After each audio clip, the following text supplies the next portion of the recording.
इस कार्यक्रम में मेरे साथ मंच पर उपस्थित जम्मू कश्मीर के लेफ्टिनेंट गवर्नर श्रीमान मनोज सिन्हा जी, जम्मू कश्मीर यूटी के जल शक्ति मंत्री भाई जावेद अहमद राणा जी, विधानसभा में प्रतिपक्ष के नेता श्री सुनील शर्मा जी, मेरे साथ दिल्ली से आए हुए भारतीय जनता पार्टी के वरिष्ठ नेता और दिल्ली सरकार के मंत्री मनजिंदर सिंह सिरसा जी, उपस्थित सभी अधिकारीगण और आज इस कार्यक्रम में जिन्होंने अपने स्वजन गंवाए हैं, जिनका नुकसान हुआ है, इस सभी परिवारों के प्रति संवेदना व्यक्त करने के लिए आए हुए पुंछ के सभी नागरिकों को मेरा प्रणाम। आज यहां पर जम्मू कश्मीर सरकार द्वारा पाकिस्तान ने जो घोर निंदनीय, हम जिसकी निंदा करते हैं, ऐसा हमला किया, रिहायशी इलाकों में हमला किया, धार्मिक स्थानों पर हमला किया। वो हमले में जो हमारे नागरिक हताहत हुए हैं, उनके परिजनों को सरकारी नौकरी देने का, उसका अपॉइंटमेंट लेटर देने का एक कार्यक्रम यहां पर आयोजित किया है। हम सब जानते हैं मुआवजा, ये सरकारी नौकरी, इससे आप सबके जीवन में जो क्षति हुई है, इसकी परिपूर्ति नहीं हो सकती है, परंतु ये प्रतीक है जम्मू कश्मीर सरकार, भारत सरकार और समग्र देश की जनता की जो भावनाएं आपके साथ जुड़ी है, इसका ये प्रतीक है। समग्र देश इस घटनाक्रम में आपके परिवार की जो क्षति हुई है, इसमें आपके साथ चट्टान के साथ खड़ा है। जो बहादुरी पुंछ के नागरिकों ने बताई, यहां के अधिकारियों ने बताई, और जो देशभक्ति का जज्बा हमले के बाद भी घाटी से लेकर जम्मू तक और पुंछ कठुआ तक जो जम्मू कश्मीर के नागरिकों में उभर कर आया, उससे न केवल जम्मू कश्मीर, पूरे देश की जनता का संबल बढ़ा है। हम सभी जानते हैं कि पहलगांव में निर्दोष नागरिकों पर, यात्रियों पर कायराना हमला हुआ, और जैसे भारत सरकार की, देश के प्रधानमंत्री मोदी जी की नीति है कि हर आतंकवादी हमले का जवाब इतनी ही तत्परता और इतनी ही कठोरता से दिया जाएगा। वो नीति के तहत हमने 7 तारीख की रात को पाक ऑक्यूपाई कश्मीर और पाकिस्तान में जो आतंकवादी अड्डे थे, उसको ध्वस्त कर दी। पहली बार भारत की सेनाओं ने पाकिस्तान की सीमा के अंदर खड़े हुए आतंकवादी संगठनों के हेडक्वार्टर को ध्वस्त कर दिया, और एक करारा जवाब समग्र भारत की जनता की ओर से नरेंद्र मोदी जी के दृढ़ राजनीतिक इच्छा शक्ति से लिए गए निर्णय हम हमारी सूचना एजेंसियों की सटीक सूचना और सेना का अद्भुत साहस और अचूक मारक क्षमता, इसके कारण यह हुआ कि सैकड़ों की संख्या में आतंकवादी हताहत हुए। हमने तो हमला आतंकवादियों पर करा था, मगर पाकिस्तान ने हमले को अपने पर हमला माना और समग्र दुनिया के सामने प्रदर्शित किया कि हम ही आतंकवादियों को पनाह दे रहे हैं, हमने ही पाकिस्तान को आतंकवादियों की पनाहगाह बनाया है। एक भी सेना के स्थान पर हमला नहीं हुआ था, एक भी पाकिस्तान का नागरिक हताहत नहीं हुआ था। इतने सटीक तरीके से भारतीय सेना ने संयम बरतते हुए पाकिस्तान पुरस्कृत आतंकवादी अड्डों को तहस नहस किया था।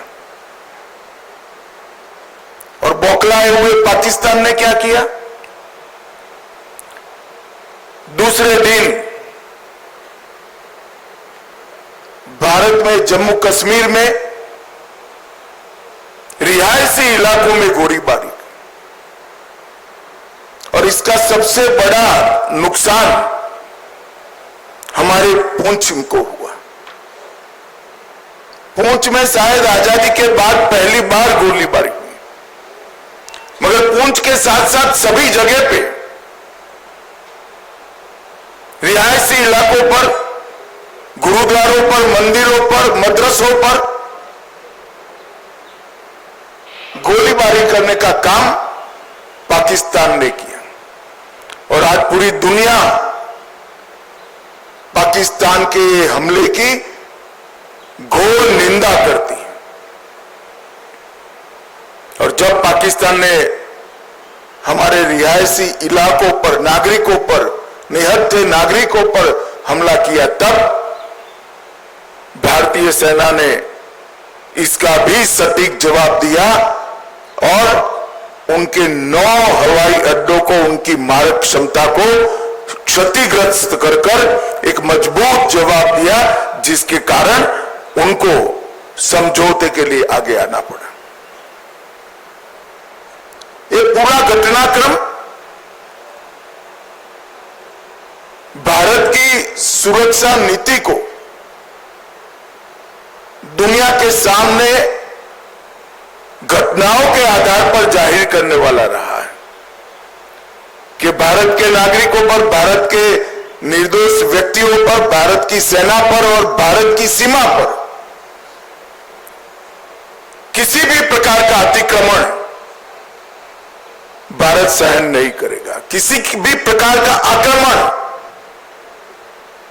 भारत सहन नहीं करेगा। इसका सटीक और इससे भी बुलंद जवाब दिया जाएगा, और वो हमारी सेनाओं ने कर दिखाया है। पुंछ में कई लोगों के घरों की क्षति हुई है, कई व्यापारी स्थानों की क्षति हुई है। एलजी साहब ने बताया कि जम्मू कश्मीर सरकार ने नॉर्म्स के हिसाब से सहायता कर दी, परंतु व्यापारी स्थानों और रिहायशी इलाकों में जो क्षति हुई है, आने वाले कुछ ही दिनों में भारत सरकार भी इसके लिए एक पैकेज लेकर आएगी। और मैं आज इस मंच से जम्मू कश्मीर की जनता को, आवाम को भी ये संदेश देने आया हूं कि जम्मू कश्मीर का विकास रुकेगा नहीं, थमेगा नहीं। जिस गति से 2014 से जम्मू कश्मीर का विकास चालू हुआ है, उसी गति से जम्मू कश्मीर का विकास चलेगा। हमारी सेनाएं, हमारे सुरक्षा बल हर चीज का जवाब देने के लिए सक्षम। ये 3 दिन की जो आफत आई उसमें मैं जम्मू कश्मीर प्रशासन के सभी अधिकारियों को भी, एलजी साहब को और मुख्यमंत्री और सभी मंत्रीगण और सभी विधायकों को भी बहुत बहुत साधुवाद देना चाहता हूं,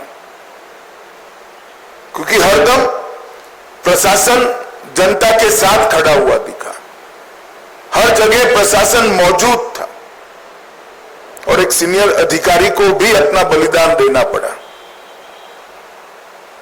तत्काल ही हजारों लोगों का शिफ्टिंग और उनको सुरक्षित स्थान पर गोलीबारी की रीच के बाहर पहुंचाने का जो प्रयास प्रशासन ने किया, इससे हमारी क्षति निश्चित रूप से कम हुई। नरेंद्र मोदी जी के प्रधानमंत्री बनने के बाद तुरंत ही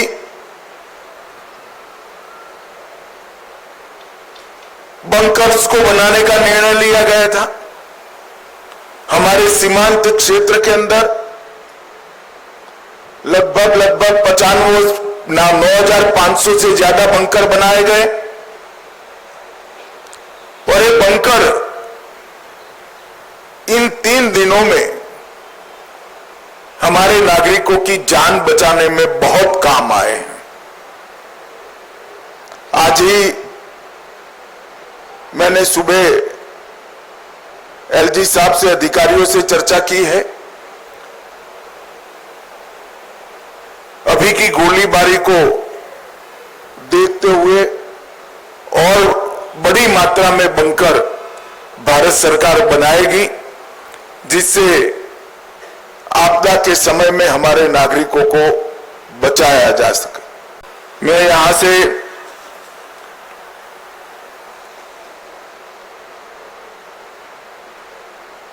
जो धार्मिक स्थान क्षतिग्रस्त हुए हैं और कुछ रिहायशी इलाकों में भी वहां के लोगों को मिलने जाने वाला हूं।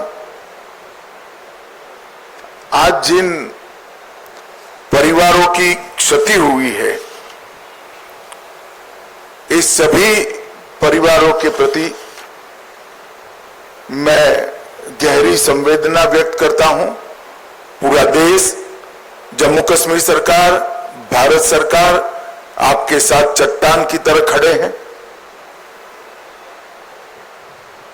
और जो आतंकवादियों ने किया है, जो पाकिस्तान की सेना ने किया है, उसके प्रति भारत की रक्षा नीति अब और सुदृढ़ बनेगी। प्रधानमंत्री जी ने बहुत स्पष्ट कर दिया है कि टेरर और टॉक एक साथ नहीं चल सकते, टेरर और ट्रेड एक साथ नहीं चल सकते, खून और पानी एक साथ नहीं बह सकते। मैं जम्मू कश्मीर के अवाम को फिर से एक बार विश्वास दिलाना चाहता हूं कि विकास की जो यात्रा 2014 से शुरू हुई है, इसमें ये ठहराव जो दिख रहा है वो क्षणिक है। आने वाले दिनों में फिर से जम्मू कश्मीर के विकास की यात्रा शुरू होगी और जो भी हमारा नुकसान करने का प्रयास करेगा उसको मुंह तोड़ जवाब भी दिया जाएगा। फिर से एक बार सभी परिवारों के प्रति गहरी संवेदना व्यक्त कर मैं मेरी बात को समाप्त करता हूं। वंदे मातरम।